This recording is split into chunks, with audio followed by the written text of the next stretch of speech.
Hello everyone, welcome to this video, welcome to LLB वाला। तो guys कैसे हो आप लोग? आई होप आप लोग बहुत बढ़िया होगे। तो गाइस चलिए बिना समय गवाए फिर से आज डिस्कस करते हैं सिग्निफिकेंट लीगल न्यूज। और माफ करिएगा इसके लिए क्योंकि आज मेरा वायरलेस माइक काम नहीं कर रहा सही से, तो आज इसी से काम चलाना पड़ेगा, इसी पकड़ के मैं करने वाला हूँ। तो चलिए स्टार्ट करते हैं। तो गाइस जो सबसे पहली जो खबर है वो सुप्रीम कोर्ट से निकल के आ रही है और सुप्रीम कोर्ट ने ट्रायल कोर्ट्स को डायरेक्ट किया है कि आप जबरदस्ती का ये जो क्रॉस एग्जामिनेशन होता है उसको फर्दर डिले ना करिए। और अगर आपको डिले करना है तो आप ओनली इन एक्सेप्शनल केसेस में ही कर सकते हो, बिना विदाउट रीजन आप ऐसी जब मर्जी करे आपका आप वैसी डिले नहीं कर सकते हो। और एग्जामिनेशन के बारे में आप ऑलरेडी जानते होंगे कि चैप्टर 10 ऑफ एविडेंस एक्ट में आपको मिल जाएगा, हालांकि उसको आप भुला दीजिए क्योंकि नए कानून आए हैं, तो उसके सेक्शंस को आप याद रखिएगा। तो पहले तो एग्जामिनेशन इन चीफ होता है, फिर क्रॉस एग्जामिनेशन होता है, फिर री एग्जामिनेशन, री क्रॉस एग्जामिनेशन एटसेट्रा, ये पूरी साइकिल चलती है। और इसी क्रॉस एग्जामिनेशन में सुप्रीम कोर्ट का कहना है कि आप बिना वजह के आप डिफर नहीं कर सकते हो क्रॉस एग्जामिनेशन को। अगर मान लीजिए आज एग्जामिनेशन इन चीफ हुआ है तो आज ही क्रॉस एग्जामिनेशन हो जाना चाहिए या फिर अगले दिन हो जाना चाहिए। उससे ज्यादा डिले आप करोगे तो वो चीज ठीक नहीं है, क्योंकि अगर आप ऐसा कर दोगे तो इससे पहली बात तो ट्रायल जो स्पीडी ट्रायल होता है उसमें दिक्कत आएगी, प्लस यहाँ पे जो ट्रायल की फेयरनेस है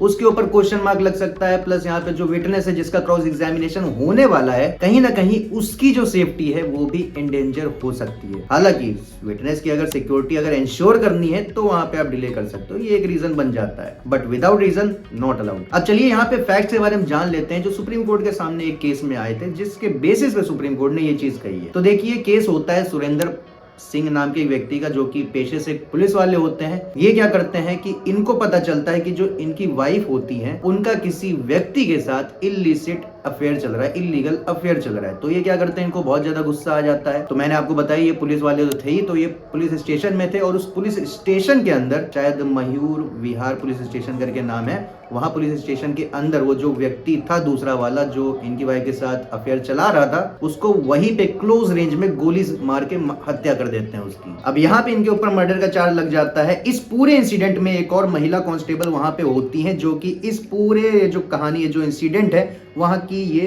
एक आई विटनेस होती हैं। और आई विटनेस आप जानते हो बहुत ही ज्यादा रिलायबल विटनेसेस होते हैं। तो इस केस में यही पाया गया कि ये जो आई विटनेस हैं इन्हीं के क्रॉस एग्जामिनेशन में काफी ज्यादा डिले हो रहा था, जो कि सुप्रीम कोर्ट ने पाया कि ये बिल्कुल ही गलत बात है। आप विदाउट सफिशिएंट रीजंस आप क्रॉस एग्जामिनेशन को आप बार बार एडजर्न नहीं कर सकते हो बिना मतलब के। अब ये जो सुरेंद्र सिंह होते हैं ये 2001 में शायद कन्विक्ट होते हैं इस मर्डर केस में, फिर 2011 में अपील जाती है हाई कोर्ट और अब ये केस आया है सुप्रीम कोर्ट में और सुप्रीम कोर्ट ने अब ये चीज कही है। अब यहाँ पे आप सीआरपीसी का सेक्शन 231 उठा के देखोगे तो वहां पे बात की गई है कि यहाँ पे कोर्ट्स एडजर्न कर सकती हैं, डिले कर सकती हैं विटनेसेस के एग्जामिनेशंस को, बट स्टिल यहाँ पे सफिशिएंट रीजन होना चाहिए। ये नहीं कि मन किया तो आप एडजर्न कर देते हैं। हालांकि कोर्ट ने इस केस में यह भी नोटिस किया कि भले यहाँ पे डिले हो रहा था एग्जामिनेशन में इस विटनेस के, लेकिन इससे एक्चुअल में केस के ऊपर कोई ज्यादा इफेक्ट नहीं पड़ा है। और इनफैक्ट ये जो आई विटनेस होती है ये अपना मतलब गवाही में कंसिस्टेंट भी थी। प्लस यहाँ पे कोर्ट ने ये भी पाया कि ये जो केस है सुरेंद्र सिंह का, ये क्लियर केस है एक मर्डर का, क्योंकि ये जो सुरेंद्र सिंह के जो वकील साहब है, काउंसिल है, उन्होंने ये आर्गुमेंट पेश की है कि इन्होंने सेल्फ डिफेंस में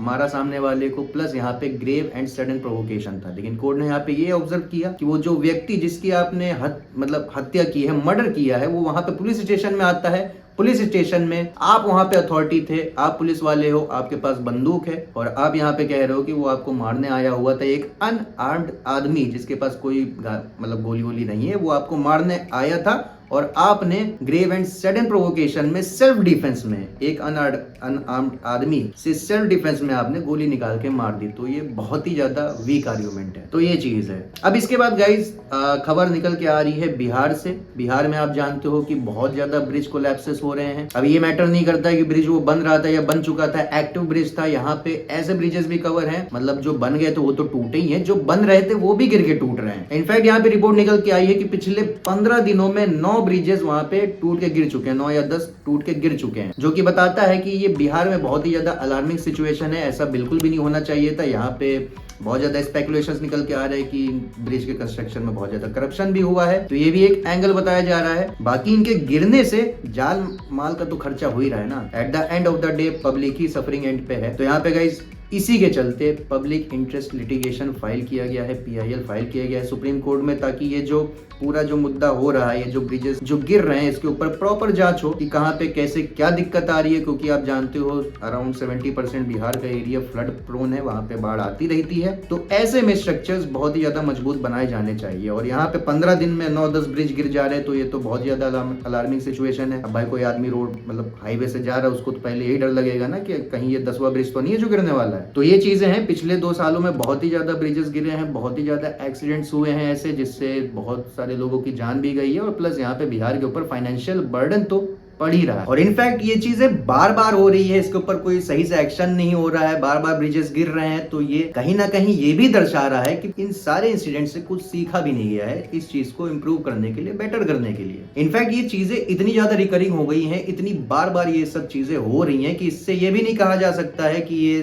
सिर्फ एक एक्सीडेंट है, तुक्का है, मतलब हो गया बस। बट यहाँ पे क्लियर यहाँ पे दिख रहा है कि यहाँ पे मैन मेड डिजास्टर्स हैं और यहाँ पे ब्रिजेस को बनाने में कहीं ना कहीं धांधली हुई है। और यहाँ पे इस पेटिशन में एक सुप्रीम कोर्ट का इंपॉर्टेंट केस लॉ यहाँ पे साइड किया गया है, Chameli Singh versus state of UP, जिसमें कहा गया था that we have the right to shelter which includes कि हमको प्योर हवा मिलना चाहिए, साफ पानी, साफ हवा। और ये जो स्ट्रक्चर जितने भी पब्लिक स्ट्रक्चर्स बने हैं बिल्कुल ही साफ होने चाहिए, वो भी बिल्कुल ही स्ट्रॉन्ग होने चाहिए और सेफ होने चाहिए। इनफैक्ट जो हमारे जो सराउंडिंग्स है वो भी बिल्कुल साफ होने चाहिए, क्लीन होने चाहिए, प्रॉपर लाइट होनी चाहिए, रोड्स हैं बिल्कुल बढ़िया बनी होनी चाहिए, एटसेट्रा एटसेट्रा। ऐसी चीजें जो हमारे सराउंडिंग्स को डिसेंट बनाए, सेफ बनाए, क्लीन बनाए, वो सारी चीजें इस जजमेंट में कही गई। तो यहाँ पे कुल मिला के इस PIL में यहाँ पे गुहार लगाई गई है कोर्ट से कि यहाँ पे एक एक्सपर्ट बॉडी बनानी चाहिए गवर्नमेंट को, ताकि ये सब चीजें देखे कि यहाँ पे क्या प्रॉब्लम हुई जिसकी वजह से ये ब्रिजेस गिरे हैं। और प्रॉपर यहाँ पे स्ट्रक्चरल ऑडिट्स होने चाहिए इन ब्रिजेस के, ताकि यहाँ पे रियल टाइम मैकेनिज्म हो और रियल टाइम मॉनिटरिंग हो इन सारे ब्रिजेस। तो अभी तो ये PIL सुप्रीम कोर्ट में डाली गई है, इसका क्या होता है आगे, इस केस में क्या होता है, जैसे ही यहाँ पे कोई अपडेट आएगा मैं आपको बता दूंगा। तो अगर आप चैनल पे नए हो तो आप सब्सक्राइब कर लीजिए LLB वाला को, ताकि खट से आपको नोटिफिकेशन आ जाए जैसे ही मेरी वीडियो आए। अब सुप्रीम कोर्ट में एक और पब्लिक इंटरेस्ट लिटिगेशन डाला गया है, ये सीख करते हुए कि ये जो इलेक्टोरल बॉन्ड से जितना भी पैसा आया था इन political parties like BJP, Congress etcetera, आम आदमी पार्टी, इन सबको जितना भी पैसा मिला था उस सबको जब्त कर लेना चाहिए, कन्फिस्केट कर लेना चाहिए। तो इस PIL का यही इंटेंशन है कि आप जानते हो इलेक्टोरल बॉन्ड जो स्कीम थी 2017 में लाई गई थी, जिसको अभी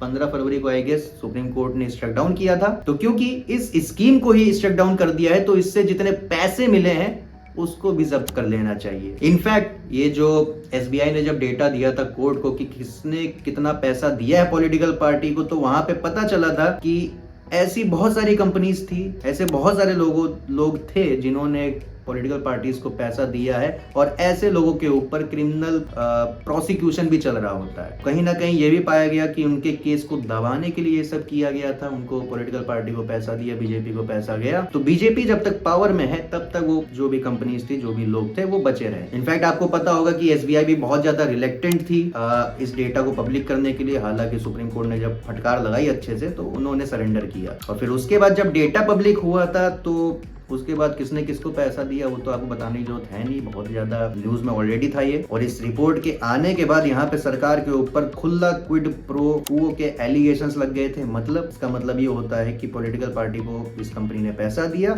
और पॉलिटिकल पार्टी ने बदले में उनको फेवरेबल पॉलिसीज बना के दी ताकि उनका बिजनेस बढ़िया चले, या फिर जो ED CBI उनके ऊपर रेड मार रही थी उसको कहीं ना कहीं इनका जो केस था उसको रोक दिया। तो ऐसे क्विड प्रो क्वो वाला सिस्टम बताया जा रहा था, तो वो भी एक एंगल इसमें। तो यहाँ पे इस पेटिशन का ये भी कहना है कि यहाँ पे एक कमेटी बनाई जाए जिसको हेड करे एक सुप्रीम कोर्ट जज, ऑब्वियसली वो रिटायर्ड होंगे। तो यहाँ पे पता लगा है कि ये सब क्विड प्रो क्वो वाला क्या सिस्टम था पूरा, किसको कितना पैसा मिला, किसको कितना फायदा मिला, कौन मतलब कहाँ पे ये सब इलीगल चीजें हुई, ये सब पता लगाना चाहिए। इनफैक्ट यहाँ पे ये भी कहना है कि ये जो इनकम टैक्स डिपार्टमेंट है उससे कहिए कि ये जो पॉलिटिकल पार्टीज हैं इनके जो फाइनेंशियल स्टेटमेंट्स हैं फॉर डिफरेंट फाइनेंशियल ईयर्स उसका पूरा प्रॉपर असेसमेंट करें। और इनफैक्ट यहाँ पे जो ये पॉलिटिकल पार्टीज को section 13A of income tax act, वहां पे जो इनको इनकम में जो एग्जेम्पशन इनकम टैक्स में जो एग्जेम्पशन दिए जाते हैं वो भी कैंसिल किया जाए, प्लस वहां पे इंटरेस्ट पेनल्टी सब कुछ इनके ऊपर लगाया जाए उन सारे पैसों के ऊपर जो इन्होंने इलेक्टोरल बॉन्ड से प्राप्त किए। और इनफैक्ट आप जानते हो कि सुप्रीम कोर्ट ने भी नोटिस किया था कि इलेक्टोरल बॉन्ड को एनोनिमस बनाने के लिए, बढ़िया से उसको सिस्टम बनाने के लिए जिससे पॉलिटिकल पार्टीज को मैक्सिमम बेनिफिट हो और पब्लिक को कुछ ना पता चले, इसके लिए काफी सारे एक्ट्स को अमेंड किया गया था। पहले तो फाइनेंस एक्ट हो गया 2017 का वो, फिर उसके बाद आपका रिप्रेजेंटेशन ऑफ पीपल एक्ट और आरबीआई एक्ट, आईटी एक्ट, ये सारे अमेंड किए गए थे ताकि इलेक्टोरल बॉन्ड को वहां पे एनोनिमस बनाया जा सके। बट यहाँ पे सुप्रीम कोर्ट ने जब इस स्कीम को जब स्ट्रक डाउन किया तो इन सारे अमेंडमेंट्स को भी कैंसिल कर दिया था, क्योंकि सुप्रीम कोर्ट ने पाया कि हमारे आर्टिकल 19 ऑफ द कॉन्स्टिट्यूशन, जो हमारी फंडामेंटल राइट टू इंफॉर्मेशन है, ये उसका वायलेशन कर रहा है। क्योंकि भाई पब्लिक को तो कुछ पता ही नहीं चल रहा है, कौन कहाँ कितना पैसा दे रहा है, उसको बदले में क्या मिल रहा है, वो सब तो हमको पता ही नहीं चल रहा है। तो इन सारे बेसिस के ऊपर वहां पे स्ट्रक डाउन कर दिया था। तो ये सारी चीजें हैं। और जो एसबीआई ने डेटा दिया था उससे ये तो क्लियर हो गया था कि जो भी बड़ी बड़ी पार्टी थी, मतलब बड़े बड़े लोग थे, बड़ी बड़ी कंपनियां थी जिन्होंने भर भर के यहाँ पे पॉलिटिकल पार्टीज को पैसा दिया, तो उन केसेस में पता चला कि यहाँ पे या तो उनके ऊपर क्रिमिनल प्रोसिक्यूशन चल रहा था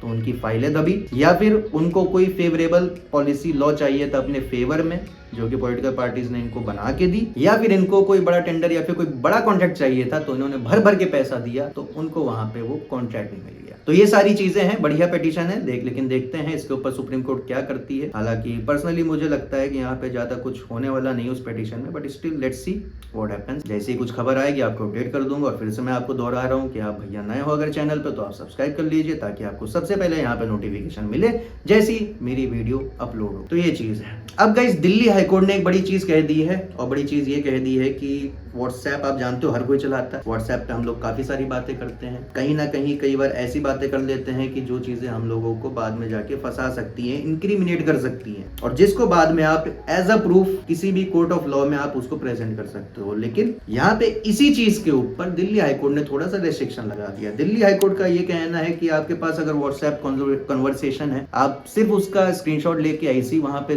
कोर्ट में जाके पेश कर दो तो ऐसा नहीं होने वाला है, वो एडमिसिबल नहीं होगा। यहाँ पे दिल्ली हाईकोर्ट का ये कहना है कि आपके पास अगर व्हाट्सएप कन्वर्सेशन है, आपके पास उसका स्क्रीनशॉट है, तो वो सबसे पहले तो इंडियन एविडेंस एक्ट के अंडर प्रॉपरली सर्टिफाइड होनी चाहिए, तभी तो भाई वो प्रॉपर एविडेंस होगा ना। एविडेंस एक्ट को आप जानते हो कि वहां मतलब वो एक फिल्टर का काम करता है, उसमें कई सारे फैक्ट्स आप डालोगे तो जो कोर्ट के सामने जो एडमिसिबल होता है उसको हम लोग एविडेंस बोलते हैं, जो नहीं होता है वो मात्र एक फैक्ट रह जाता है। वो जो व्हाट्सएप की कन्वर्सेशंस है उसकी जो स्क्रीनशॉट है उसको भी वहां पे एविडेंस एक्ट के अंदर सर्टिफाइड होना चाहिए, तभी वो एक वैलिड एविडेंस माना जाएगा और तभी जाके वो उस पार्टी को फायदा देगी जो कि उस स्क्रीनशॉट को लेके आई है। अब मैं आपको केस के बारे में बता देता हूँ जो यहाँ दिल्ली हाईकोर्ट के सामने आया था, जिसमें दिल्ली हाईकोर्ट ने ये चीज कही है। तो देखिए यहाँ पे बेसिकली रिट पिटीशन थी। रिट पिटीशन आप जानते हो article 226 of the Indian constitution, यहाँ पे writ jurisdiction of the high courts होता है। आपको सुप्रीम कोर्ट में अगर जाना है तो आर्टिकल 32 है, लेकिन यहाँ पे दिल्ली हाईकोर्ट की बात हो रही है तो ऑटोमेटिकली आर्टिकल 226 की यहाँ पे बात हो रही है। तो यहाँ पे डेल के बारे में बात हो रही है। डेल आप जानते हो लैपटॉप बनाती है, बहुत बड़ी कंपनी है। तो यहाँ पे जो डिस्ट्रिक्ट कंज्यूमर फोरम थी, कंज्यूमर कमीशन थी, उसने डेल के अगेंस्ट में डिसीजन दिया था। प्लस यहाँ पे जब बात जाती है स्टेट कंज्यूमर कमीशन में तो वहां पे भी डेल के अगेंस्ट में डिसीजन दिया गया था, मतलब जो डिस्ट्रिक्ट वाली जो मतलब डिस्ट्रिक्ट ने जो ऑर्डर दिया था उसको अपहेल्ड किया गया वहां पे, तब यहाँ पे दिल्ली हाईकोर्ट के सामने बात आई है। तो यहाँ पे बेसिकली कंप्लेनेंट जो है उनके अगेंस्ट में व्हाट्सएप कन्वर्सेशन डेल लाना चाह रही थी, लेकिन यहाँ पे दिल्ली हाईकोर्ट ने उसको एडमिसिबल मतलब एडमिट करने से मना कर दिया। क्यों मना कर दिया? क्योंकि एविडेंस एक्ट के अंदर वो सर्टिफाइड था नहीं, तो इसलिए वहां पे वो चीज कर दिया। तो आप इस चीज का ध्यान रखिएगा। बाकी गाइस यही सारी सिग्निफिकेंट न्यूज थी आज के लिए। आई होप आपको वीडियो पसंद आई होगी। वीडियो अगर पसंद आई तो वीडियो को लाइक कर दीजिएगा। कुछ आपका अगर सुझाव हो या अगर आपको कुछ कहना हो तो आप नीचे कमेंट सेक्शन में कह सकते हो। बाकी ऐसी और वीडियोस के लिए भाई सब्सक्राइब कर लीजिए LLB वालों को। बाकी स्टे सेफ, जय Hind and have a nice day.